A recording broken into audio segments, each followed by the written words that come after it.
मेरे बेटे की शादी मैंने मुश्किल से की थी। वो एक लड़की से प्यार करता था, लेकिन मैं नहीं चाहती थी कि उसकी शादी उसी से हो। मैंने उसे बहुत समझाया और उसकी शादी गांव की एक सीधी सादी लड़की से करवा दी।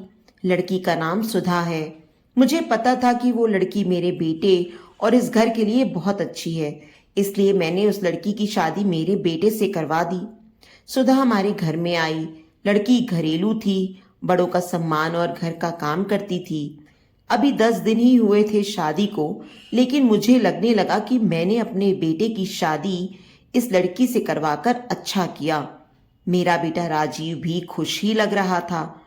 लेकिन उस रात के बाद मेरी ये सोच बदल गई।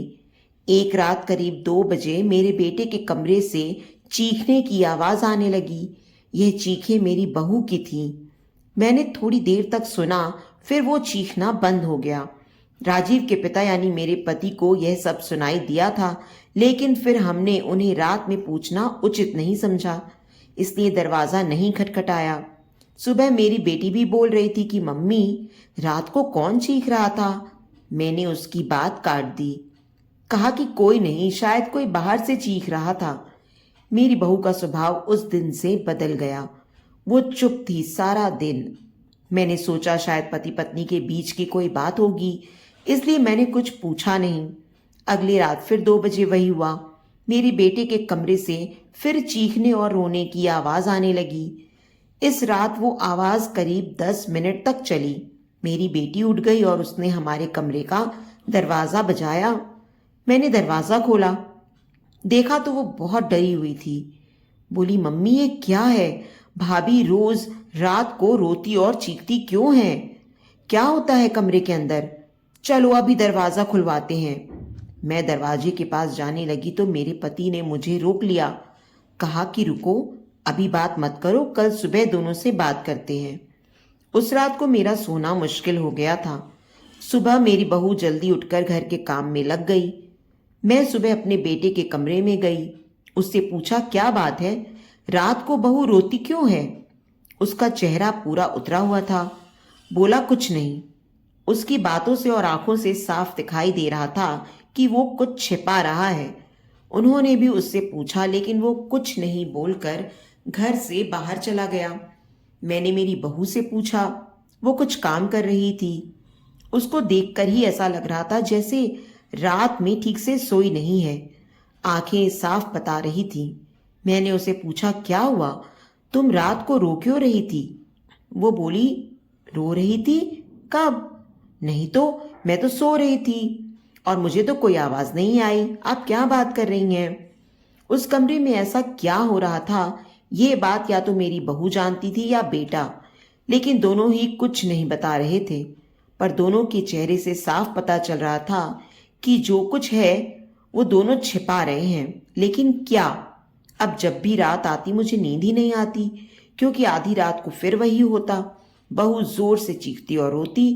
मेरे मन में कई सवाल थे। क्या होता है उस कमरे में? फिर एक रात करीब 2 बजे मेरे घर में वो हुआ जो मैंने कभी सोचा भी नहीं था। मेरी बहू रात को कमरे से बाहर आ गई। उसके कपड़े कहीं भी जा रहे थे। उसे कुछ होश ही नहीं था। बाल खुले थे और वो घर के चौक में आकर बैठ गई। जोर से चीखने और रोने लगी। हम सभी घर वाले बाहर आ गए।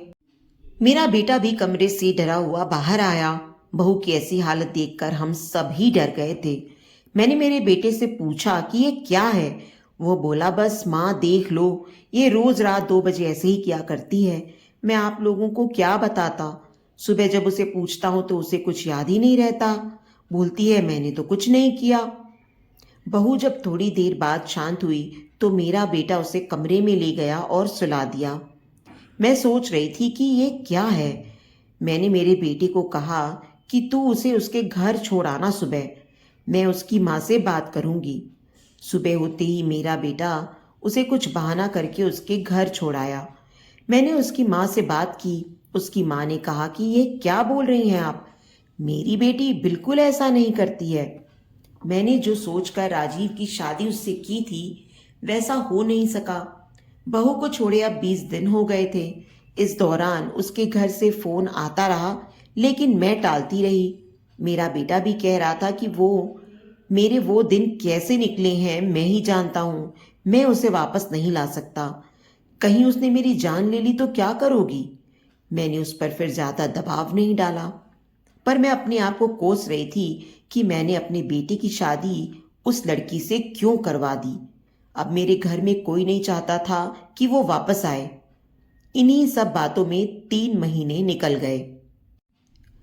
फिर एक दिन अचानक ही मेरी बहू अपने सामान के साथ वापस मेरे घर आ गई। वो आते ही मुझसे कहती है, माँ जी, मैं जानती हूँ कि आप मेरे बारे में क्या सोच रही हैं, लेकिन सच क्या है यह आपको पता नहीं। उसकी बातों से मुझे लगा कि कुछ है जो वो बताना चाहती है। मेरा बेटा घर आया और उसे देखकर गुस्सा हो गया। बोला, ये यहाँ वापस आ गई? मैं अब यहाँ इस घर में नहीं रह सकता, मैं जा रहा हूँ।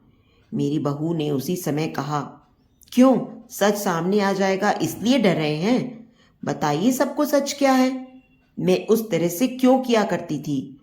बेटा बोला कि क्या सच? सच यह है कि तुम पागल हो और रोज रात उस तरह से करती हो। बहू बोली कि माँ जी, आज अगर सबसे ज्यादा दुखी और परेशान कोई है तो वो और कोई नहीं, मैं हूं। मैंने अपने पति की बात मानी, उन पर विश्वास किया। मैंने कहा, तुम क्या कहना चाहती हो? फिर मेरी बहू ने जो बताया उसे सुनकर मेरे पैरों तले जमीन खिसक गई। वो बोली कि आपके बेटे ने मुझे पहली रात से यह नाटक करने को कहा था, लेकिन मैंने नहीं माना। वो कहते हैं कि हम दोनों अलग बड़े शहर में जाकर रहेंगे।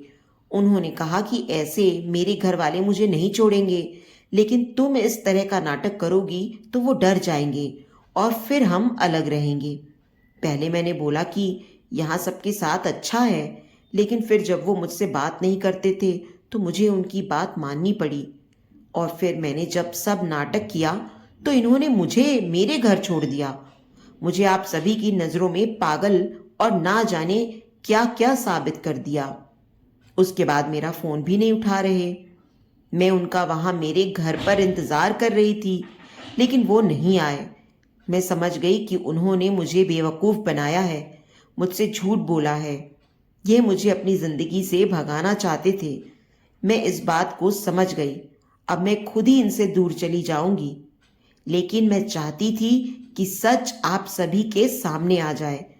मुझे बहू की बातों पर पूरा विश्वास हो गया था। मेरा बेटा बोला, तुम्हें इसे रखना है तो रखो। मेरी शादी तुमने उससे नहीं होने दी जिससे मैं चाहता था, और इस गांव की लड़की से करवा दी। मैं चाहता था कि यह भी यहां से चली जाए। तुम परेशान होकर सोचो कि यह मैंने क्या किया। अब भी मैं इसे अपनी पत्नी नहीं मानता। मैंने मेरे बेटे को कहा कि बेटा, तुझे इस घर में रहना है या नहीं, इसका फैसला तू कर ले। मेरी बहू इस घर में ही रहेगी, और जो इसे इसका हक और इज्जत नहीं देगा वो इस घर में नहीं रह सकता। तू इस तरह की साजिश कर सकता है, वो भी सिर्फ अपनी माँ से बदला लेने के लिए? ये मैंने कभी सपने में भी नहीं सोचा था। एक भोली भाली लड़की को कुछ भी करने को कह सकता है। पर बेटा, जरा तू सोच, तूने इसे जो करने को कहा इसने किया। अपने बारे में और किसी के बारे में कुछ नहीं सोचा, सिर्फ तेरा सोचा। सोच, ऐसी पत्नी कहाँ मिलेगी? तू बहुत बड़ा अभागा है जो इस लड़की को छोड़ेगा। मैं बहुत खुश थी कि मैंने अपने बेटे के लिए हीरा चुना था, लेकिन शायद मेरा बेटा ही उसके लायक नहीं था। मैंने मेरी बहू को प्यार से गले लगाया। मेरा बेटा भी कहीं नहीं गया।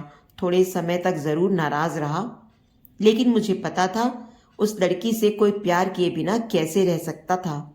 आखिर धीरे धीरे सब ठीक होने लगा। तो दोस्तों, उम्मीद करती हूँ आपको हमारी कहानी पसंद आई होगी। कहानी पसंद आई है तो वीडियो को लाइक और शेयर करें। चैनल पर नए हैं तो चैनल को सब्सक्राइब करें, और हाँ, नोटिफिकेशन बेल को ज़रूर दबाएं ताकि अगली कहानी का अपडेट सबसे पहले आपको मिले। आपके प्यार और समर्थन का हमेशा इंतज़ार रहेगा।